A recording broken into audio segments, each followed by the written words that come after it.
আসসালামু আলাইকুম সবাইকে। আজকে আমি বানাবো শুধুমাত্র আলু দিয়ে পুলি পিঠা, খুব অল্প সহজেই অল্প উপকরণ দিয়ে। প্রথমেই আমি চাউলের গুঁড়া নিয়ে নিয়েছি, এটাকে আমি ভালোভাবে সেদ্ধ করে নিয়ে নেব।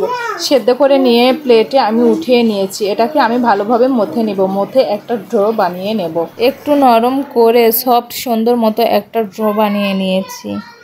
এবারে ড্রো থেকে একটু করে লেচি কেটে নিয়ে আমি রুটি বানিয়ে নেব।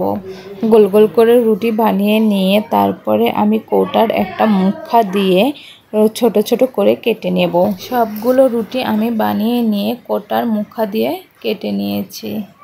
এই ছোট ছোট রুটিগুলো আমি এক সাইডে রেখে দিয়েছি। দিয়ে এ পর্যায়ে আমি পিঠার পুরটাকে রেডি করে নেব। এ পর্যায়ে একটা প্যানে আমি কিছুটা তেল দিয়ে দিয়েছি, তারপর পেঁয়াজ কুচি মরিচ কুচি দিয়ে একটু নেড়েচেড়ে নিয়ে স্বাদ মতন লবণ দিয়ে দিয়েছি। এ পর্যায়ে দিয়ে দিয়েছি সবজি মশলা বা ম্যাগি মশলা, সেটাকে দিয়ে একটু ভালোভাবে নেড়েচেড়ে মিশিয়ে নেব। মিশিয়ে নিয়ে সেদ্ধ করে রাখা আলুটাকে দিয়ে দেব, দিয়ে ভালোভাবে নেড়েচেড়ে নেব।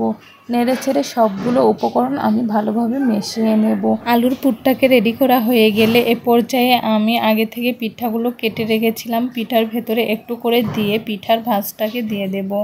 ভাঁজটা একেবারেই সহজ, এই ভাঁজটা আমার কাছে খুব ভালোই লাগে, দেখতে অনেক সুন্দর। সবগুলো পিঠা আমি একই রকমভাবে একই ভাঁজ দিয়ে রেডি করে নিয়েছি।